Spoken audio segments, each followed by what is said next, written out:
Our whole philosophy is to lead technology in creating better interactive entertainment. We were the first with 16-bit Genesis because the consumer told us they wanted better graphics, better sound, and better action in gameplay. We were the first with the color portable Game Gear because the consumer told us they weren't satisfied with black and white game playing experience.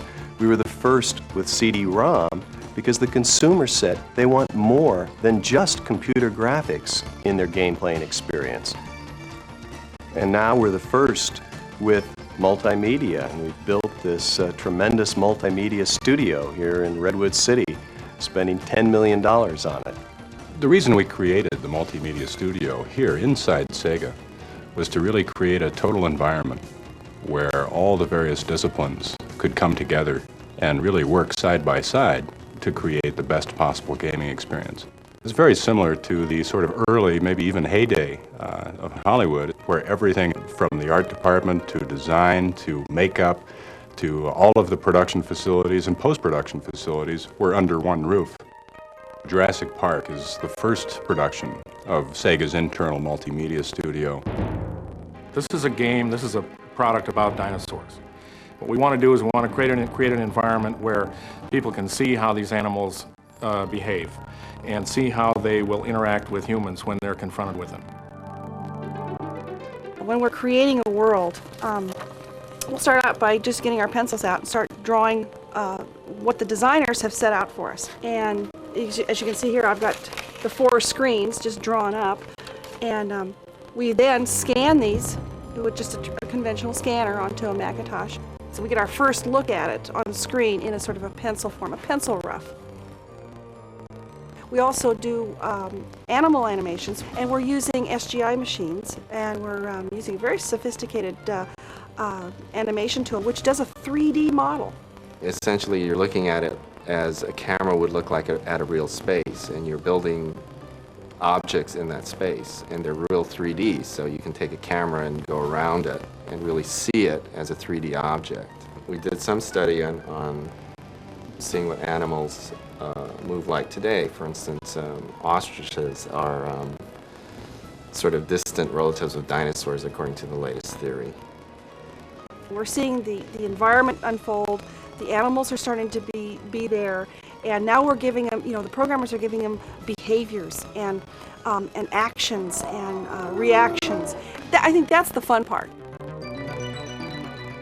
We do have a mechanism in the product to help people understand how the dinosaurs actually do behave.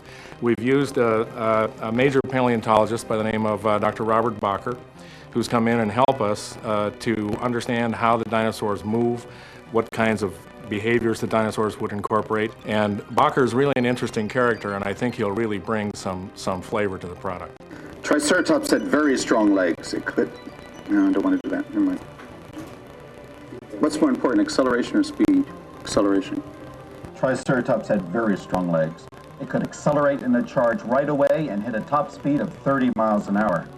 It's certainly something new to have live video incorporated in a game where the person is an authority on some object that's in the product.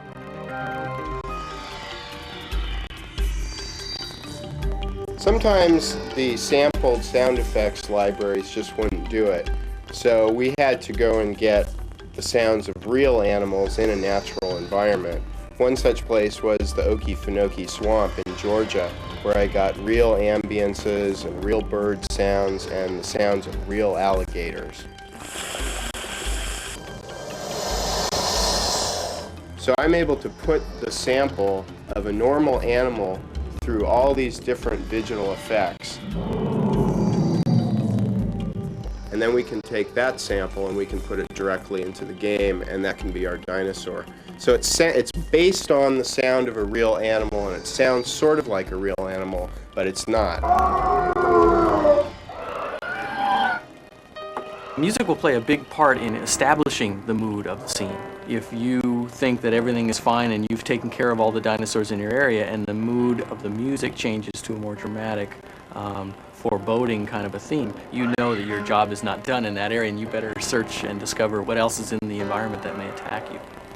from a three-dimensional standpoint, if we can move a sound around the player, you will be able to maybe get a sense that a dinosaur is traveling behind you and that you need to turn and face that dinosaur.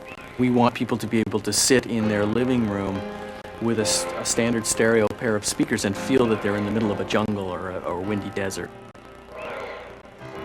Sega, I think, is right on the edge. We are doing things with music and sound effects here that really have only been done in film and feature film.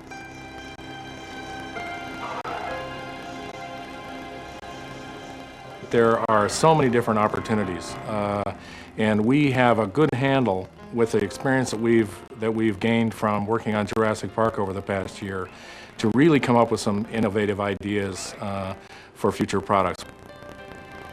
Jurassic Park is just the beginning. We've had a relationship with Disney for many, many years, but now for the first time on the Aladdin project, we are combining work with Disney's animators with some special techniques developed by another strategic partner of ours, Virgin Games, and our own capabilities. Well, we're very excited about being able to bring our expertise as storytellers and being able to take the great success and the strength and the humor and the comedy and all of the wonderful elements of Aladdin and bring them to the Sega Genesis game format. You have three of the strongest companies in entertainment joining together to create the Aladdin interactive video game. What intrigued me so much about this was an opportunity for us to do something that really nobody, I think, has really achieved yet, which is engaging our audience in a way in which movies do. We want to climb a new mountain. We'd like to deliver the most successful game format that anybody's ever seen before. Our philosophy as a company is a very strong commitment to R&D. People say, why? Well, the reason is because we're a product-driven industry. We have to have great products. So we spend 30% of our manpower on R&D. Ooh, cool. Better. Yeah. And the quality just keeps getting better.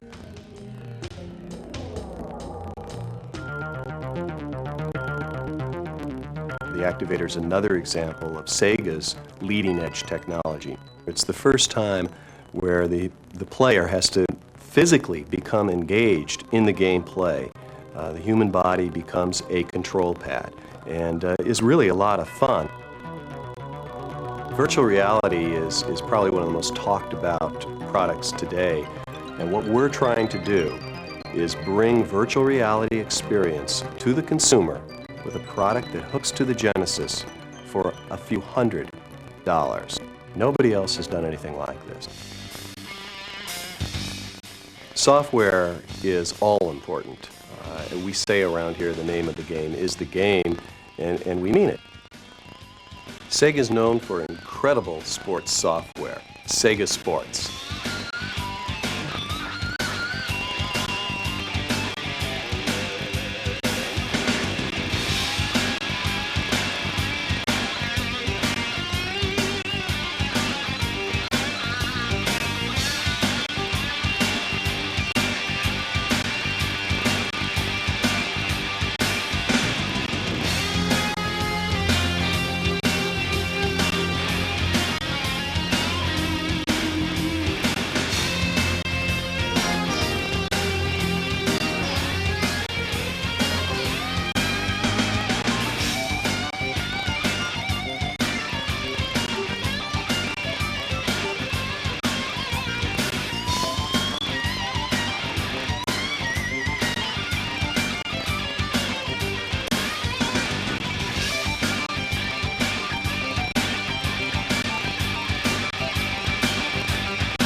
Here are some new blockbuster hits.